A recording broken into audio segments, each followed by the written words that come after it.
Hello, my name is Gustavo Seves and I'm your host of Goose Goose Podcast. Today we are going to talk about a very controversial topic. We are going to talk about gender roles in hip hop. And that's why I chose random people from around the world so we can have a complex discussion about the topic. Our guests for this podcast are Franco Quintero, a chef from New York. Hello. Camila Aguirre from Toronto. Hi. And Andrea Lopez, an English hip hop dancer from Ireland. So let's get started. First question, do you think that men talk about women in hip hop songs the same way women talk about men? I think that men usually talk about women based on their looks or relationships, and sometimes it's kind of disrespectful. But female artists sometimes talk about empowerment and how they're treated, which is different. Not really. Some male artists still speak about women respectfully when it's talk and rap about love or family. And some female rappers are just as bold as men, you know? Like, they talk about relationships and attractions. But I honestly think that it just depends on the artist.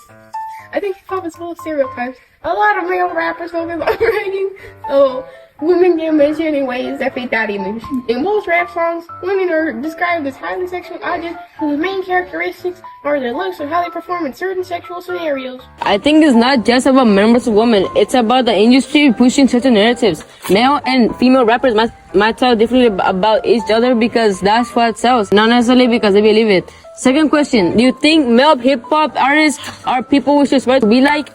I think some male hip-hop artists can be looked up to, though some are not great role models because of the actions they do. Yeah, I think some artists can be great role models, but most artists aren't people who the average person should aspire to be like. It's a mix for me, honestly. There are artists who came from nothing and worked hard for their success. And I think that's like a good example of a role model. But at the same time, their lyrics or lifestyles don't always set the best example.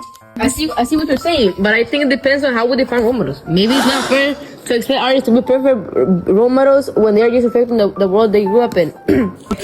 Third question, do you think female hip-hop artists are people who should be looked up to and aspire to be like? I think that they can be looked up to, definitely. Some may not be good role models, though. I think that, like men, there are some artists that can be very aspiring, but most are people who should be aspired to be like. I agree with you, Andrea. There are few artists that can be very inspiring, but most are good role models. I think it just really matters on who and how the person is. Yeah, but female hip-hop artists can definitely be role models, as many of them have overcome significant challenges to succeed in a male-dominant history. They often use their music to express their struggles, strength, and resilience, which can inspire others to stand up for themselves and pursue to their passions. Fourth question, do you think hip-hop artists shoot for a more male or female demographic when they release a song or album? I think so. Hip-hop used to be mostly for guys, but now some artists make songs that are for everyone, guys and girls, like a party anthem that anyone can listen to. But there's also a lot of hip-hop made for women. Male artists mostly target male listeners via their lyrics and relatability. Women, however, I think shoot for a more like mixed demographic of people. They appeal to men for their lyrics and some with their looks and sexual appeal. And they appeal to women through, again, their lyrics and their relatability. I think female artists often target women because their music speaks to experiences that women can relate to, like independence or struggles with gender equality, you know? I think it depends on the message. Some songs are made to appeal to everyone, while others are more niche. It's interesting how gender plays such a big role in who the artist is. Fifth question, how does gender influence the way artists are marketed in hip-hop? Okay. So, for male rappers, they're mainly marketed as strong and confident, which appeals to a more male audience. With female rappers, they are mainly marketed for their looks because of their way women in music were marketed in the past. Yeah, I think that with female artists, they're usually marketed more sexual or romanticized way. While with male artists, they're usually marketed in a more like manly or masculine way. Female artists not only have to make good music, but they also have to be attractive and be sexualized for people to notice them in the music industry. I feel that female artists are usually marketed in a sexualized manner instead of a feminine way. I think that gender plays a significant role in how artists are marketed in hip-hop, often shaping the way female and male artists are presented and perceived. Female hip-hop artists are frequently marketed based on their appearance, sexuality, and appeal to a mainstream audience, which can sometimes overshadow their talent or lyrical content. Sixth question, which gender do you think faces the most challenges in the hip-hop industry?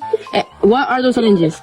I think women face the most challenges. They face challenges like sexism and the fact that hip-hop is a male-dominated genre. I think women face the most challenges in the hip-hop industry, like she said, because they have to be physically appealing to people while making good music and staying out of controversy. No matter what a female artist does, the media will find a way to villainize them, honestly. I think the female hip-hop artists often face the most challenges, like being judged by the way they look, limited opportunities, stereotypes, while men deal with the pressure to act tough and compete. I agree. Women in hip hop face more challenges than men, mainly due to sexism and objectification. They often judge for their appearance rather than their talent and pressure to fit narrow stereotypes. Okay, so that's it for today. Thank you panelists for joining us today. I hope you guys liked this episode, and that's all for today. See you guys next time. Bye. Bye.